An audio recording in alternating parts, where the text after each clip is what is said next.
준 예수님, 이제 오늘부터 탈출기 함께 하시도록 하겠습니다. 먼저 성호경으로 시작기도 하겠습니다. 성부와 성자와 성령의 이름으로 아멘.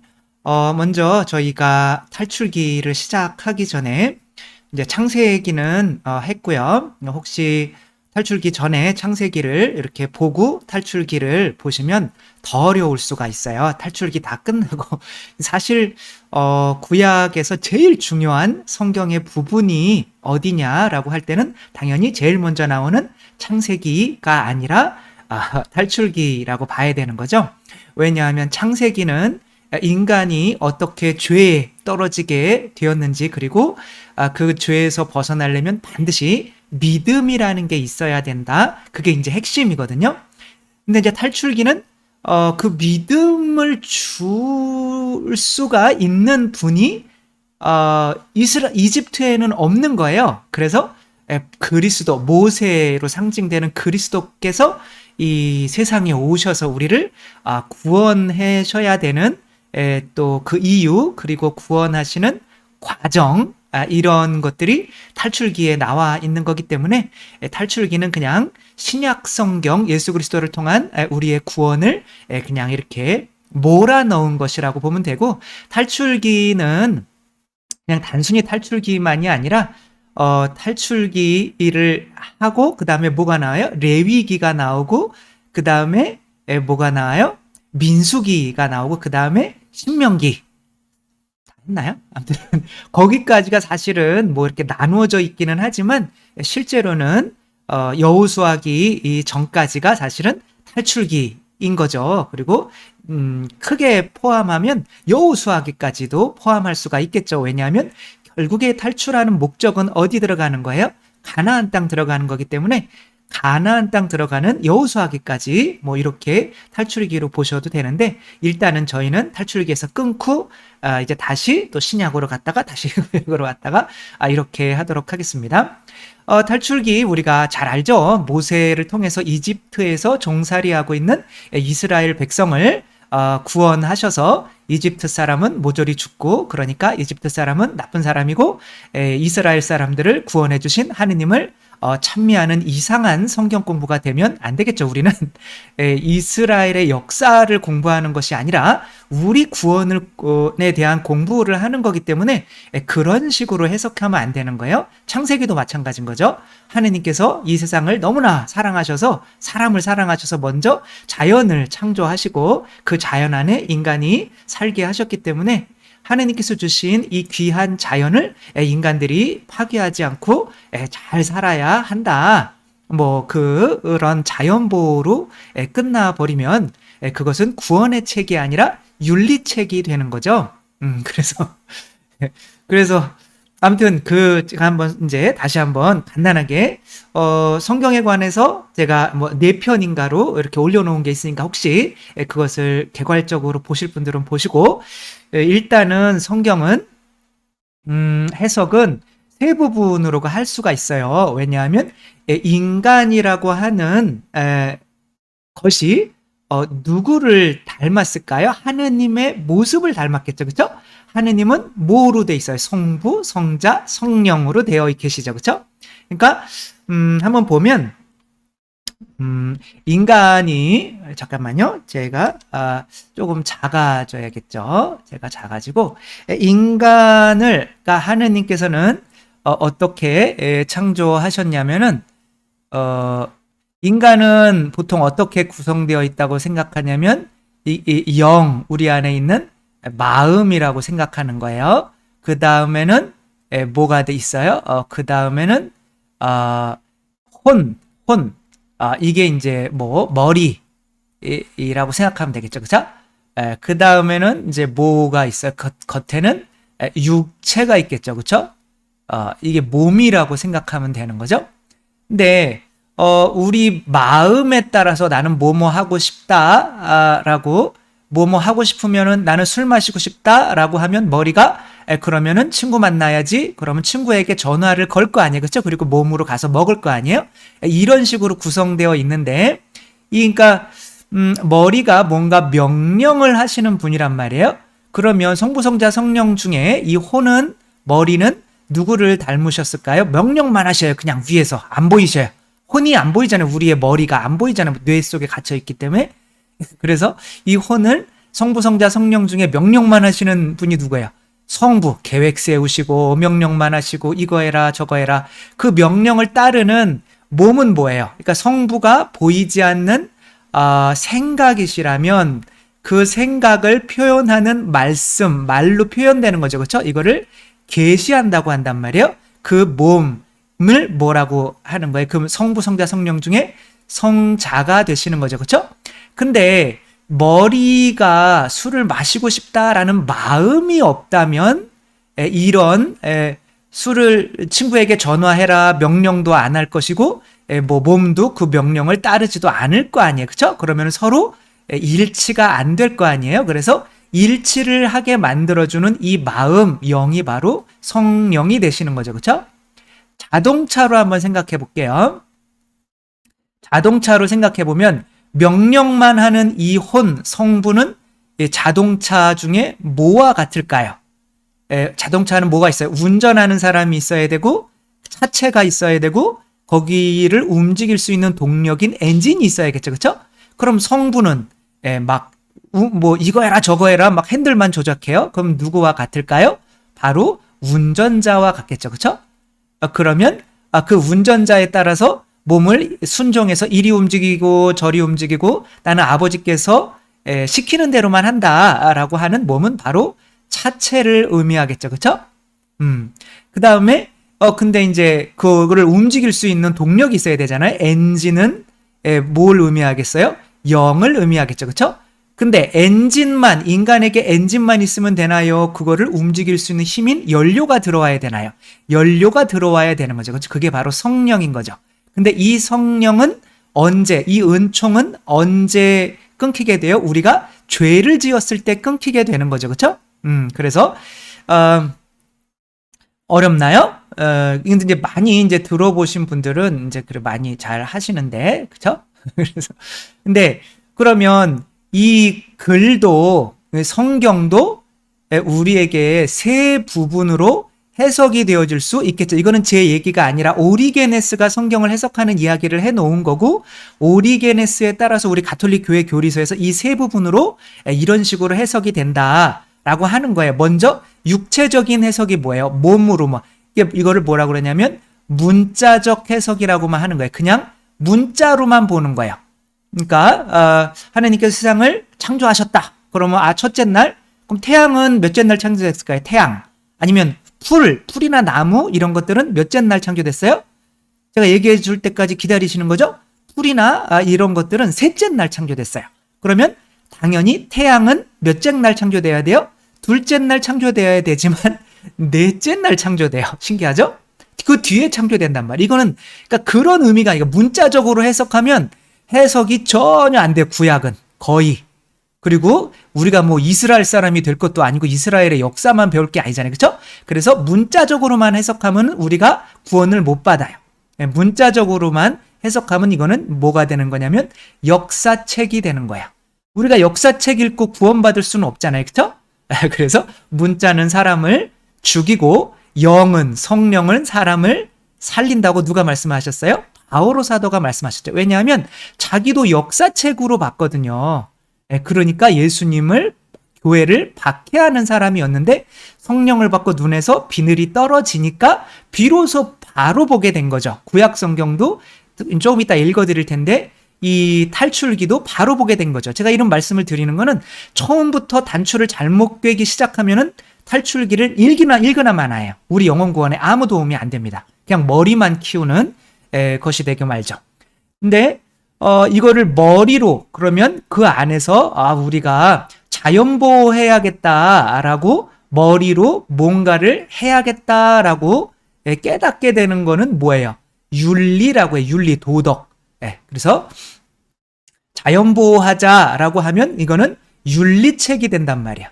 그러니까 윤리책은 많잖아요. 세상에 자연보호하자는 거는 책도 많잖아요. 그린피스면 다 구원받게 성당 안 나오고 그렇죠? 그런 얘기 하는 게 아니잖아요. 그렇죠? 그러나 이제 거기에서 어떤 영적인 의미를 찾아내게 만드는 것이 바로 뭐냐면 영적 해석이란 말이에요. 영적 해석. 영적 해석은 뭘 주는 거예요? 믿음을 주는 거죠. 그러니까 이 믿음을 주는, 그러니까 어떠한 믿음을 주는 거예요? 예수 그리스도께서, 우리가 구원이 어떻게 이루어지는 거예요? 예수 그리스도께서 우리를 위해서 십자가 못 박혀서 피 흘리심으로써 구원이 이루어지는 거잖아요. 그렇죠? 그러니까 성경이라는 것 자체가 예수 그리스도의 피 흘리심과 이 연관이 안 되면 우리 구원에 관련이 없겠죠. 그렇죠? 따라서 이 탈출기도 해석을 하자면 어떠한 식으로 해석을 해야 되는 거예요? 지금 모세가 이제 들어왔지만 사실 그리스도께서 이집트에 들어와서 당신의 피 흘리심으로 이 홍해를 건너는 게 뭐예요? 당신의 피 흘리심으로 우리에게 세례를 줘서 우리의 이집트의 종살이로부터 해방시켜주는 어떤 이러한 이야기로 봐야지 우리 영혼구원에 관련이 있는 성경 해석이 되는 거지. 성경은 귀에 걸면 귀걸이, 코에 걸면 코걸이인 거야. 어차피 사람들이 성경을 막 해석을 한다고는 하지만 이 성경 내에서 결국에는 자기들이 믿고 있는 무언가를 이제 그거를 성경에 적용을 시켜서 사람들에게 이야기를 하며 내가 성경을 연구해서 찾아낸 것이라고는 하지만 실제로는 그냥 자기가 믿는 거를 성경 말씀에 적용시켜서 우리에게 이야기해 주는 것뿐인 거예요. 예를 한번 들어볼게요. 이제 창세기 들으신 분들은 아시겠지만 이 얘기가 있죠. 그렇죠? 에사우와 지금 이제 장자권, 상속권을 상속을 받는 이야기인 거죠. 그래서 야곱과 에사우는 뭐예요? 형제고 쌍둥이에요. 그렇죠? 근데 형이 먼저 나오고 이제 에사우가 먼저 나오고 야곱이 뒤를 따라서 나온 거죠. 이때 이 엄마는 누구만 좋아해요? 그래서 다 같은 아들인데 어차피 에사우는 저주받을 운명으로 태어났어요. 그렇기 때문에 저주받을 운명으로 태어났기 때문에 이 엄마 레베카는 그것을 알고 그냥 어차피 에사우를 저주받게 만들어 놓고 당연히 에사우가 받아야 되는 그 은총을 야곱에게 주기 위해서 에사우의 옷을 지금 이렇게 입혀서, 왜냐하면 야곱은 털이 없어요. 그러니까 입혀서 눈이 먼 아버지에게 가서 에사우라고 우겨. 나 그러다가 저주 받으면 어떻게 해요? 그 저주 내가 엄마가 다 받을게. 그렇게 우겨. 그래 가서 너 누구야? 그랬더니 저 에사우인데요. 그러니까 이놈이 목소리는 분명히 야곱인데 냄새도 그렇고 이게 손에 이렇게 털도. 근데 아버지가 바보입니까? 그렇죠? 이건 그냥 감싸면 되는 거 아니에요? 그렇죠? 근데 목소리는 못 바꾸잖아요. 근데 이 아버지는 그냥 야곱이라고 우기니까 그냥 그래 알았어. 그냥 너한테 그냥 저거 하늘나라 그냥 축복 줄게. 그리고 끝났어요. 그리고 누구의 에사우는 저주를 받았어요. 끝. 그러니까 이렇게만 해석하는 게 뭐냐면 문자적 해석이에요. 이게 우리 영혼 구원에 뭔 도움이 돼요? 윤리적 해석은 뭐냐면, 그러니까 결국에는 불콩죽에 장자권을 쉽게 이렇게 내어주었던 그 장자권을 중요하게 생각하지 않았던 에사우보다는 그냥 그 장자권을 중요하게 여겼던 그런 야곱이 더 많이 내가 원했기 때문에 속임수를 쓰더라도 어떻게 해야 되는 거예요? 장자권을, 하늘나라의 상속권을 뺏어나기만 하면 된다. 그래서 어차피 에사우는 저주받을 인간들은 이렇게 되면 뭐가 되는 거예요? 예정설이 되는 거잖아요. 그렇죠? 어차피 태어날 때부터 저주받을 사람들은 저주받게 태어나고 구원받을 사람은 구원받게 태어나는 거야. 그러니까 내가 원하기만 해서 그냥 구원받았다고 믿으면 그냥 구원받게 된다는 이제 칼뱅이나 이제 장로교 쪽이 이제 약간 그런 쪽이죠. 그렇죠? 그러니까 그런 식으로 해석하는 게 윤리적 해석이에요. 그게 말이 됩니까? 거기에 그리스도가 어디 있어요, 여기에? 본인이 원해서 본인이 불콩죽 내줘가지고 본인이 그냥 속여가지고 근데 결국에는 축복을 누가 많이 받았어요? 에사우가 더 받아요. 야곱이 에사우한테 나중에 고개라도 듭니까? 20년 뒤에 와가지고 죽을 것 같으니까 그동안 돈 벌어온 거 다 갖다 주고 그동안 자기 가족들 다 자기 먼저 죽을까 봐 먼저 보내고 에사우한테. 왜냐하면 에사우는 지금 그냥 몇 명 모았는데 400명의 군대가 잽도 안 되는 거예요. 그러니까 하고 막 기도 밤새 그냥 기도하고 좀 살려주십시오. 그리고 나중에 에사우 보면서 7번 절하고 당신을 배웁는 것이 하느님의 얼굴을 배웁는 것과 같습니다. 막 그러니까 에사우가 됐어 임마, 너 이런 거 나한테도 많어. 그냥 네가 다 가지고 내 땅에 와서 살아. 그냥 이게 누가 더 축복을 받은 거예요? 결국엔 에사우가 더 받은 거 아니에요? 그리고 태어날 때부터 저주받기 위해서 태어난 사람이 누가요? 우리 주 예수 그리스도 아니에요? 그쵸? 그리스도께서는 우리에게 당신 껍질을 벗겨주셔서 우리의 죄를 감싸게 만들어서 내가 그냥 그리스도입니다 라고 우기기만 하면, 그래서 그리스도처럼만 살면 하느님 앞에서 나는 그리스도입니다. 내가 성체 성녀를 영해서 내가 그리스도와 한 몸이 됐으니까 나는 그리스도입니다 라고만 하면 하느님께서 눈 딱 감고 그래 너는 통과. 너를 봐서가 아니라 너를 의롭게 만든, 너를 위해서 껍데기가 벗겨진 내 아들 에사우 때문에 너를 이제 하늘나라의 상속권을 주겠다. 에덴 동산에서 죄를 짓고 그들이 아무리 자기 행위로, 윤리적인 행위인 거죠, 그렇죠? 그 윤리적으로 구원받으려고 하는 사람들이 바리사 율법학자잖아요. 그들이 아무리 그런 행위를 했다고 해서 뭐 하느님 앞에 설 수가 있었나요? 안 됐잖아요, 그렇죠? 그러니까 하느님이 어떻게 가죽옷, 누군가의 짐승을 찢어서 그 가죽옷을 입혀서 그 가죽옷은 내가 봐줄만 하다 라고, 너희들 덮어줄만 하다 라고 한 그 가죽옷이 뭐예요? 당신 아들 예수 그리스도란 말이에요. 그래서 에사우가 불달한 뜻이에요.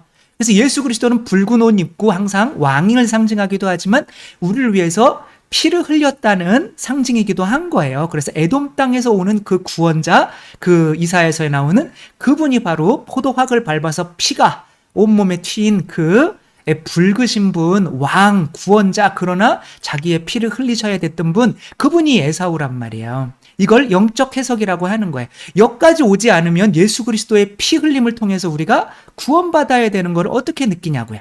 그러니까 제가 이렇게 해석할 수 있는 이유는 왜 그래요?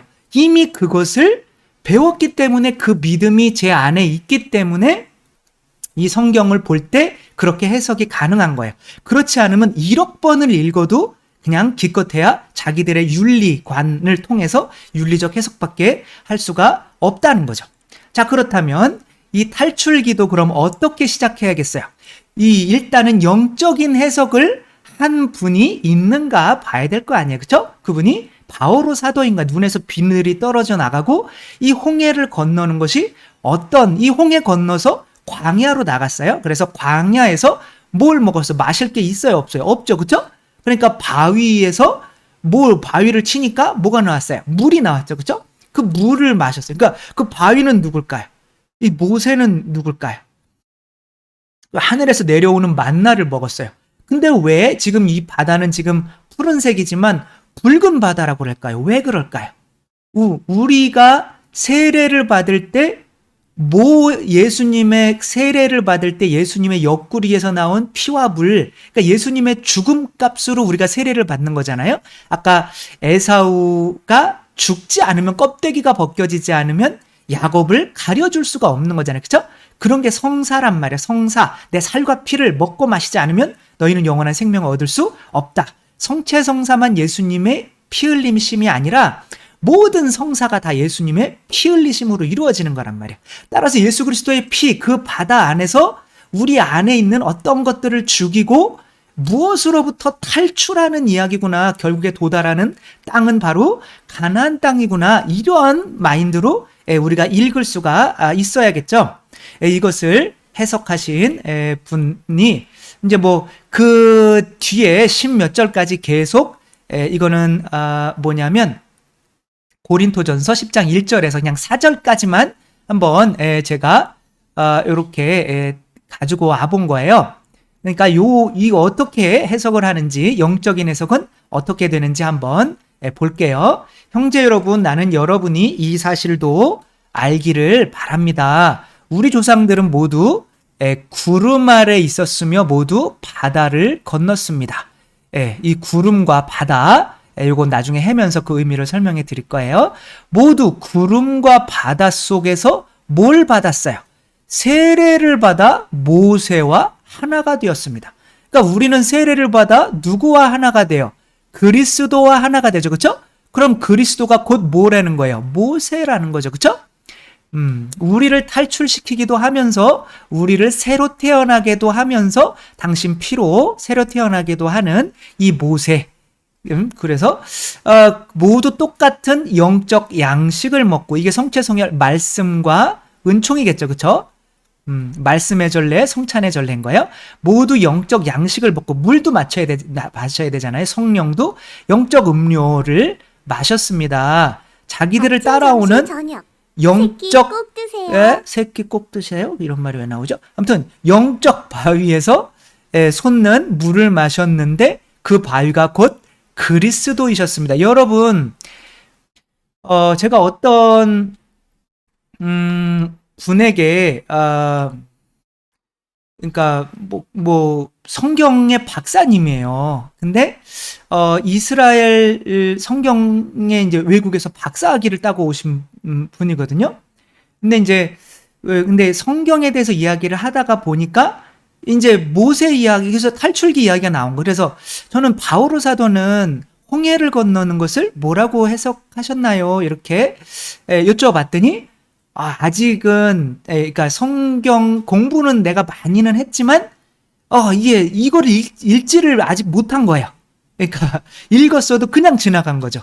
그러니까 잘 모르겠다라는 거예요. 홍해를 탈출하는 건 그냥 이집트에서 탈출하는 거 아닌가? 라고 생각할 수 있겠지만, 우리는 이 영적 해석까지 오지 않으면은, 이게 세례라는 것까지 오지 않으면은, 우리는 처음부터 탈출기를 그냥 이상한 잘못된 우리 영혼 구원에 상관이 없는 그냥 역사책이나 윤리책 정도로만 된다. 윤리 도덕 교과서 가지고는 우리 영혼 구원이 안 되는 거죠. 우리는 이 성경을 구원의 책이 되게 만들어야 되는데, 그러려면 무슨 해석까지 와야 된다? 영적인 해석까지 와야 된다. 영적인 해석이라는 건 결국엔 뭐예요? 우리가 믿고 있는 교리대로 이것을 교리의 눈으로 해석하는 거를 영적인 해석이라고 하는 거예요. 교리가 뭐예요? 세례잖아요. 그죠? 예수 그리스도의 세례로 해석을 하고 있잖아요. 이런 식으로 우리가 해석을 해야 되는 거죠.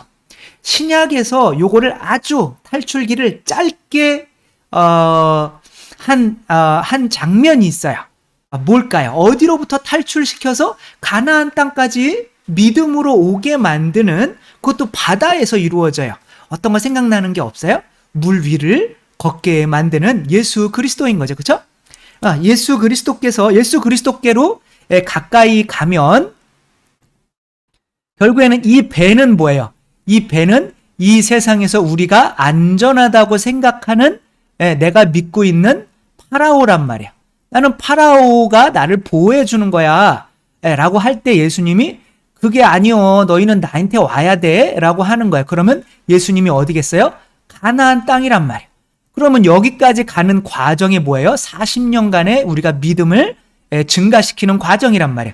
여기서 뛰어내린 이 베드로는 바로 뭐를 상징하는 거야? 지금 세례받은 우리 모두를 상징하는 거예요. 물론 광야에서 빠졌다, 다시 믿음이 있었다, 없었다 하잖아요. 그쵸? 왜 믿지 못하냐, 바보야. 그러지만, 아무튼 여기서 탈출하지 않는, 이게 더 문제인 거죠. 그러니까 여기가 이집트. 일단은 이런 시각을 가지게 되면, 우리가, 지금, 뭐로부터 우리를 탈출시켜 주려고 하시는지에 대한, 어떤 개념이 잡힐 수가 있겠죠. 그쵸?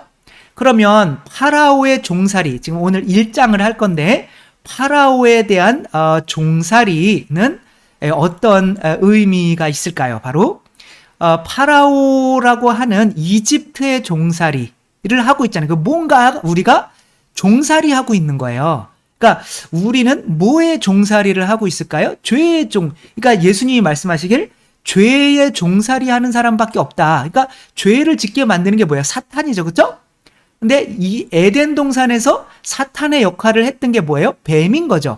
근데 사탄이 하느님 나라에 있을 수 있을까요? 없죠. 그러면 사탄과 같은 역할을 하는 어떤 뱀 같은 존재, 이 뱀이 뭐를 욕구를 자아내게 하느냐면 하느님 건데 내 거라고 가지게 만든단 말이에요. 그러니까 내 안에 있는 욕심, 하느님께 11조도 못 바치게 만드는 그 욕심. 그리고 육체적으로 막 먹어, 성적으로 즐겨, 막 이런 게 사탄이 굳이 안 해도 내 안에 그런 성적인 욕망이 있죠. 그렇죠?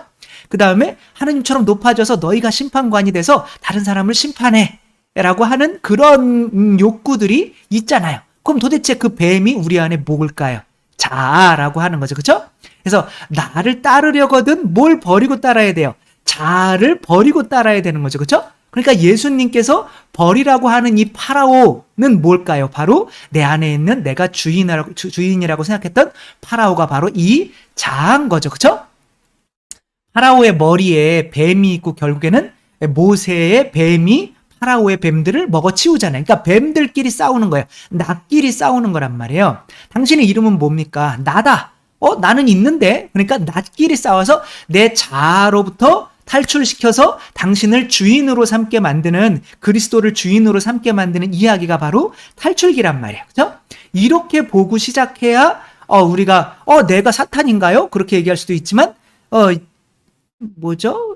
피터 괜히 영어도 잘 못하면서 베드로가 예수님 죽으시면 안 됩니다. 그랬더니 예수님이 뭐라 그래요? 사탄아 물러가라 그러잖아요. 그렇죠? 그러니까 진짜 사탄이에요, 아니에요? 그러니까 사탄과 같은 거란 말이에요. 우리 안에. 그러니까 너는 하느님의 일은 생각하지 않으며 사람의 일만 생각하는 거야. 이때 사람이 뭐예요? 바로 파라오란 말이에요. 그 파라오, 내 안에 있는 내 자아의 뜻을 따르면 나도 이제 사탄과 같아지는 거죠. 그죠? 그래서 사람들이 나는 마귀가 나를 유혹해서 죄를 졌어요. 천만의 말씀이에요. 그냥 90% 이상은 자기 스스로 내 안에 있는 욕구를 절제하지 못해가지고 이제 죄를 짓게 되는 거죠. 그런 상태가 바로 이집트에 종살이하고 있는 거야. 그럼 그렇게 죄를 지었을 때 못하게 되는 게 뭐예요? 에덴 동산에서 하느님께서 아담에게 시켰던 일이 뭐예요? 동물들에게 이름을 지어주라는 거죠. 그렇죠? 이게 교리에서는 뭐예요? 왕직인 거야. 그러니까 우리가 자녀를 탄생시켰을 때 뭘 내줘요? 이름을 지어주는 거잖아요. 그렇죠? 그러니까 늑대를 집에 들여와서 키웠어요. 그 늑대 막 키우면서 막 물리기도 하고 막 엄청 힘들어. 그러나 잘 길들여가지고 개가 되게 만들었어요. 그리고 이름을 지어줬어요. 그럼 내 가축이 되는 거죠. 그러면 나에게 따를 거 아니에요. 그렇죠? 그러면 내가 이 개의 왕이 되는 거죠. 그러니까 예수님께서는 제자들의 발을 씻겨주면서 어떠한 직무를 하는 거예요? 왕직. 내가 이렇게 너희 발까지 씻어주잖아. 나한테 순종하지 않을래? 그런데 제자들은 예수님을 3번씩이나 또 베드로는 배반했죠. 그렇죠? 근데 나중에 그것에 대해서 깊이 후회하고 예수님처럼 똑같이 십자가에 못 박혀서 돌아가시잖아요. 베드로도. 그런 것처럼 이제 그렇게 그리스도를 따를 수 있는 새로운 존재로 태어나게 만드는 거, 그렇게 새로운 자녀, 하느님 자녀를 낳는 일을 더 이상 못하게 되는 거란 말이야. 내 안에 세속육신 마귀 이 욕구에 빠져 있다면. 그러니까 그런 상태가 지금 이집트에 종살이 하는 거란 말이야. 어떤 아줌마가 게임에 빠져서 아저씨랑 둘이 게임만 하루에 8시간 막 하면서 아이는 그냥 한 끼만 먹으면 된다고 생각했대요. 그래서 젖을 한 끼만 줬는데 아이가 이제 삐싹 말라가는 것도 안 보이는 거죠. 왜? 세속육신 마귀에 내가 지나치게 치우치고 있으니까 내가 생명을 태어나게 해도 생명이 더 이상 살 수가 없는 거죠. 그러니까 교회도 계속 하느님의 자녀를 낳지 않으면 세속육신 마귀에 많이 물들어 있다고 보아야 하는 거죠. 그래서 이제 성령으로 충만할 때는 세속육신 마귀가 있을 때는 그 세속육신 마귀 때문에 내 안에 들어오지 못하는 게 뭐예요? 그 엔진을 꽉 막아버리는 거죠. 그러면 그 기름통이 그냥 오물로 꽉 차 있는 거예요. 그러면 기름을 암만 넣어주려고 해도 기름이 넣어지지가 않겠죠. 그러면 그 차는 그냥 버려진 차와 다름없이 이 머리와 몸이 따로 노는 거죠. 술 좀 그만 마셔야 되는데 막 하고 저 언니 좀 그만 만나야 되는데 계속 보고 싶어서 왜 이런 소리를. 아무튼 이제 그런 이게 상황이 벌어지게 되는 거죠. 그러나 성령으로 가득 찼을 때 이때 베드로가 설교를 했을 때 몇 명이 세례를 받았어요? 3,000명이 세례를 받았죠. 자아가 커졌을 때는 바벨이 이제 혼돈이라는 뜻이거든요. 바벨탑을 세웠을 때는 몇 명이 죽었어요. 아니요. 언어가 흐트러졌죠. 그렇죠? 이때가 아니라 이제 탈출기에 또 3,000명이 죽는 이야기가 나와요. 똑같이 자아가 커졌을 때. 그거는 나중에 하는 거로 하고요. 자, 그래서 1장을 한번 간단하게 보자면 이집트로 일단은 야곱의 자손들이 들어가는 거야. 그러니까 이집트로 이제 몇 명이 들어가느냐면 70명이 들어가요. 그러니까 70명이 뭐냐면 70이라고 하는 거는 이건 뭐 제 나름대로 하는 거죠. 70이 교회가 되는 이유는 바로 10이라는 거는 성경에서 항상 율법, 구약을 의미하고 7이라는 숫자는 성령, 믿음, 신약을 의미하는 거예요. 그래서 율법이라는 거는 7과 합쳐지지 않으면 결단코 왜냐하면 성령의 열매이기 때문에 아무리 사랑의 율법을 알아도 이제 지킬 수가 없는 거지. 성령은 근데 예수 그리스도의 죽음으로 피값으로 우리에게 오는 거야. 그러니까 그게 합쳐진 숫자가 70이란 말이에요. 그래서 따라서 70이라고 하는 거는 바로 교회를 가르치는데 뭐 제가 여러 성경 구절들을 이렇게 따왔는데 뭐 그들은 엘림에 다다랐다. 그곳에는 셈이 12개, 12제자를 의미하는 거죠. 야자나무가 70그루가 있었다. 이건 탈출기에 이제 나오는 거니까 그들은 그곳 물가에 진을 쳤다. 다시 교회가 형성이 되었다. 그런 뜻인 거예요. 주님께서 모세에게 말씀하셨다. 너는 아론과 나답과 아비후와 이스라엘 원로 70명을 데리고 주님께 올라와 멀찍이 서서 경배하여라. 이것도 당연히 교회를 상징하겠죠. 그렇죠?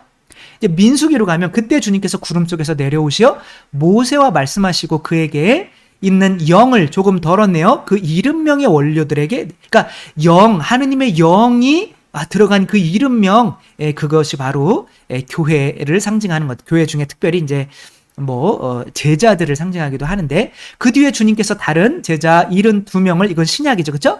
지명하시어 몸속 가시려는 모든 고을과 고장으로 당신의 앞서 둘씩 보내시며, 이런 내용. 그러니까 제자들을 보낼 때 70명 혹은 이제 어떤 데는 70명, 어떤 데는 72명, 이제 우리 번역으로는 72를 따졌는데, 둘은 뭐냐면은 바로 예수님과 성령님을 의미하는 거예요. 그러니까 70명과 은총과 진리가 합쳐지면 72이 되는 거죠. 아무튼 그런 그냥 교회를 상징한다. 그래서 이집트로 내려간 이런 72명을, 그러니까 그래서 70명이 이제 이집트로 이제 내려간 거죠.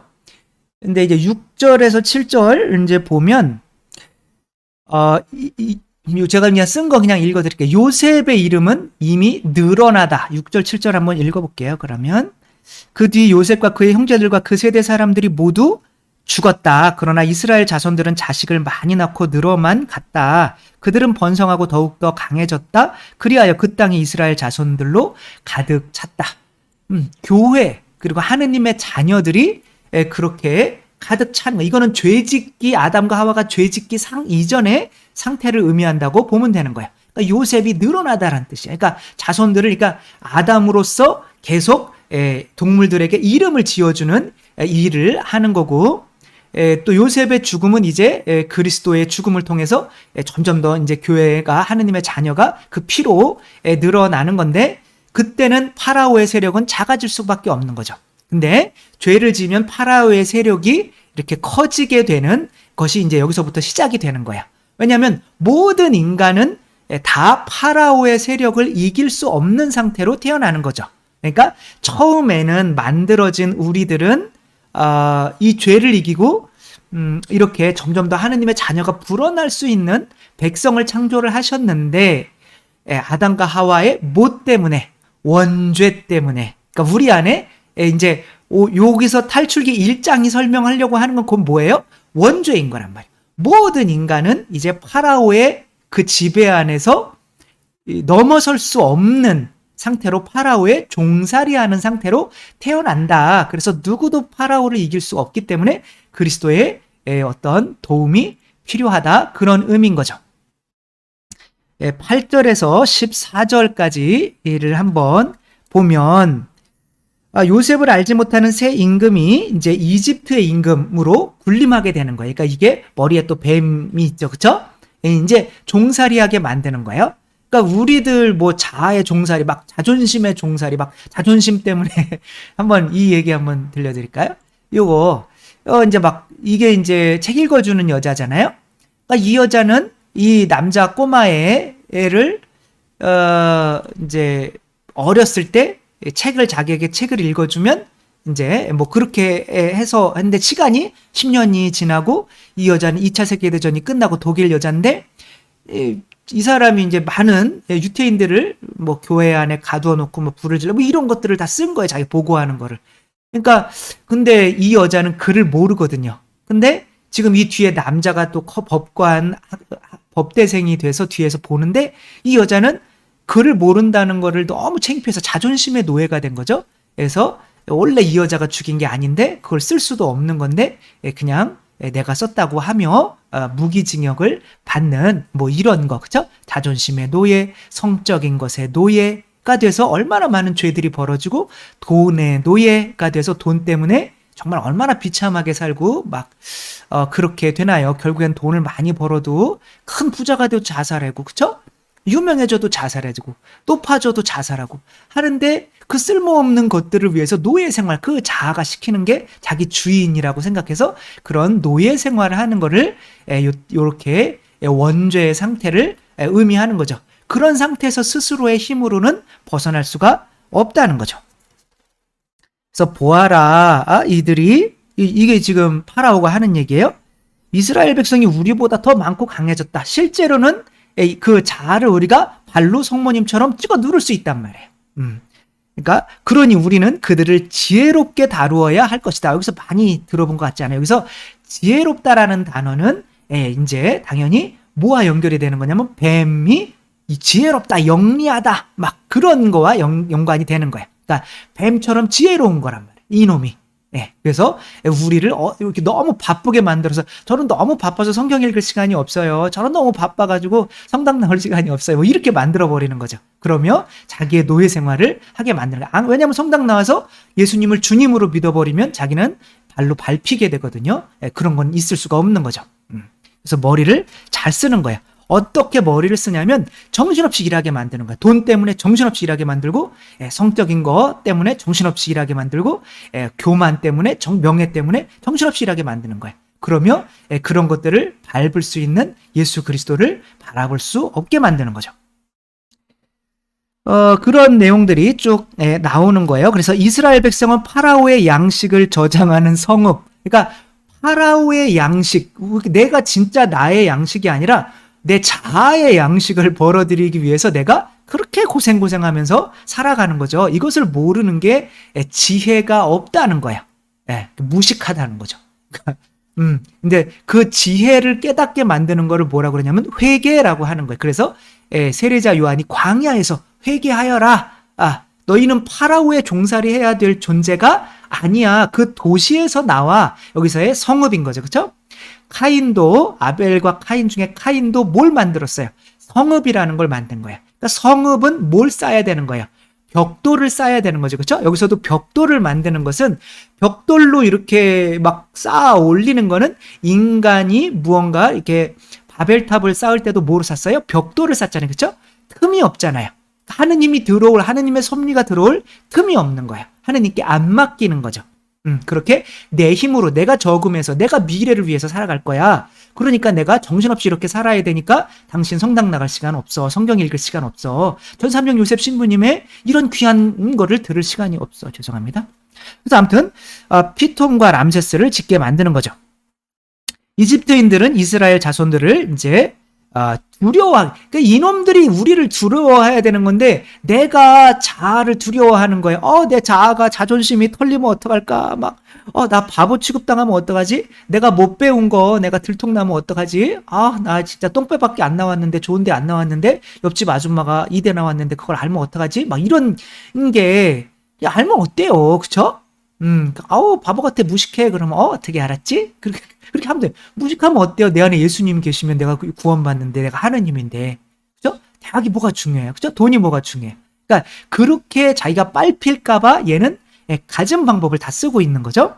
그래서 진흙을 이겨 벽돌을 만드는 고된 일과 온갖 들일 등, 이게 들도 마찬가지예요. 이게 상징적으로 들이라고 하는 것도 이제 하나의 그 피를 흘리는 곳을 의미하는 거죠. 사냥하고 피 흘리게 만드는 그런 곳을 의미하는 거. 창세기 때 설명을 드렸으니까. 그래서 그들의 삶을 쓰디쓰게 만들었다. 그래서 살아가는 게 너무 힘들어. 돈이 없어. 내일 걱정은 내일 해. 그러면 내일 하는 게 아니라 내일이 하게 만들어. 그러면 돈 걱정 안 해도 되잖아요. 그죠? 그러니까 아니야, 난 걱정하면서 힘들어야 돼. 막 이렇게 살아가게 만드는 게 바로 자구 원죄의 영향이라는 거예요. 그러면 이제 15절부터는 어떠한 이야기가 나오냐면 또 다른 이야기가 나와. 산파 이야기가 나와요. 산파 어디 갔어요? 이 산파들한테 이 산파 여자 이름이 나와요. 시프라하고 푸아. 성경에서 이름이 나온다는 거는 이제 구원의 책에 기록되었다라고 하는 거야. 이들은 어떤 사람이냐면 이제 남자는 뭘 의미하는 거예요? 파라오와 대결할 수 있는 어떠한 상징적인 존재를 의미하는 거죠. 그렇죠? 그러니까 그 파라오와 대결할 수 있는 그런 남자들이 태어나면 남자들을 다 너희들이 죽여라 라고 하는데 이 두 여자들은 죽이질 않는 거예요. 그래서 왜 죽이질 않느냐? 그러니까 아니 이들은 이 기운이 세서 이게 성령이죠. 기가 세서 우리가 오기 전에 이미 다 나버린다 라고 하는 거예요. 그러니까 이렇게 아기를 낳는 게 뭐예요? 바로 죄가 그래도 어느 정도는 그러니까 우리 성당에서 이제 새로 세례받는 사람들이 계속 나오게 만드는 선교를 하는 사람들을 의미하는 거죠. 그렇죠? 그 사람들이 있단 말이에요. 그러나 점점 그 사람들의 힘이 어떻게 되는 거예요? 작아지는 거예요. 그러면 어떠한 현상이 일어나냐면 산파들이 하느님을 경외하였기 때문에 하느님께서는 그들의 집안을 일으켜 주시기는 했는데 나중에 히브리인들에게서 태어나는 이들은 모두 강에 던져버리고 딸은 모두 살려두어라. 뭐 여기서 이제 성적인 그런 것도 나오는데 두 바위, 그러니까 아이들을 죽여버리고, 그러니까 밑을 보고 너희는 히브리 여자들이 해산하는 것을 도와줄 때 밑을 보고 여기 아들이거든 죽여버리고, 그러니까 밑을 보고라는 게 두 돌을 보고라고 하는 거예요. 두 개, 어떤 두 개? 그게 뭐예요? 바로 은총과 항상 이라고 하는 건 뭐예요? 은총과 진리. 혹은 예수 그리스도와 성령, 그건 두 천사, 소돔 땅에서 두 천사가 내려가서 롯과 그 일가족을 구해오잖아요. 그렇죠? 그 교회를 상징하는 건데 그 소돔은 이 세상을 상징하고 그 둘이 합쳐진 자기를 찍어 누를 수 있는 것을 가진 사람들 다 죽이는 거예요. 그러니까 어떠한 누구도 여기에서는 구원자가 태어날 수 없는 상태가 돼버리는 거예요. 그러니까 이 구원자라는 분이 태어나려면 이제 강이라고 하는 건 물속으로 들어가는 거는 이제 아까 베드로가 물 위를 걷는 이야기를 했지만 지옥으로 간다는 거예요. 그렇죠? 그 돼지들이 마귀가 들었을 때 어떻게 돼요? 물속으로 다 빠졌잖아요. 그렇죠? 그런 것처럼 이제 지옥으로 이제 떨어지는 모든 인간들이 다 이제는 지옥으로 떨어지는 상태가 되었다라고 하는 것을 의미하는 거죠.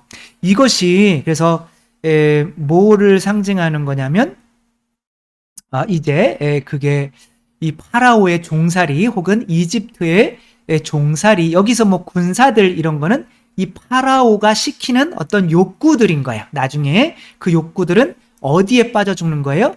홍해, 피, 예수 그리스도의 피에 다 빠져 죽게 되는 거예요. 예수 그리스도의 피가, 그게 곧 성령이거든요. 성령으로 충만하면 이 욕구들이 세속 육신 마귀의 이 욕구들이 이제 사라지게 되는 거죠. 아무튼 그렇게 지금 이 이제 탈출기 1장은 우리가 원죄, 이 자아의 세속육신 마귀의 욕구를 이길 수 없어서, 이게 생존 욕구인데 그냥 먹어서 자기 그냥 생존할 만큼만 먹으면 되는데 막 더 맛있는 거 먹기 위해서 굶어가는 사람들도 보이지 않고 그런 식으로 또 혹은 뭐 여러 가지로 죄를 짓게 만드는, 그러니까 생존 욕구인데 생존만이 위해서 존재하는 게 아니라 그 생존 욕구를 제어하지 못해서 다른 사람의 피를 빨아먹는 모기가 다 100% 모기로 태어나는 이 상태, 그것이 바로 뭐다? 원죄의 상태인 거다. 그 원죄의 상태에서 우리를 뭐 하러 오시는 거예요? 이제 구원하러 이제 모세, 예수 그리스도로 상징되는 모세가 오시는 건데, 그럼 이 장에는 그 모세가 어떻게 이 아무도 살아남을 수 없는, 은총으로 가득한 사람은 아무도 살아남을 수 없는 이런 환경에서 어떻게 모세가 살아남아서 우리를 구원할 수 있는 분이 되시는지가 이제 2장에 나오게 되겠죠. 이렇게 1장은 바로 우리가 모든 인간은 원죄의 상태에서 태어난다. 그래서 구원자가 없으면 누구도 구원받을 수 없는 상태이다 라고 하는 거 함께 또 생각하며 또 다음번에 또 만나도록 하겠습니다. 주님께서 여러분과 함께 전능하신 천주 성부와 성자와 성령께서는 여기 모인 모든 이에게 축복을 내리시어 길이 머물게 하소서. 주님과 함께 가서 복음을 전합시다. 하느님 감사합니다. 성부와 성자와 성령의 이름으로 아멘. 감사합니다. 사랑합니다.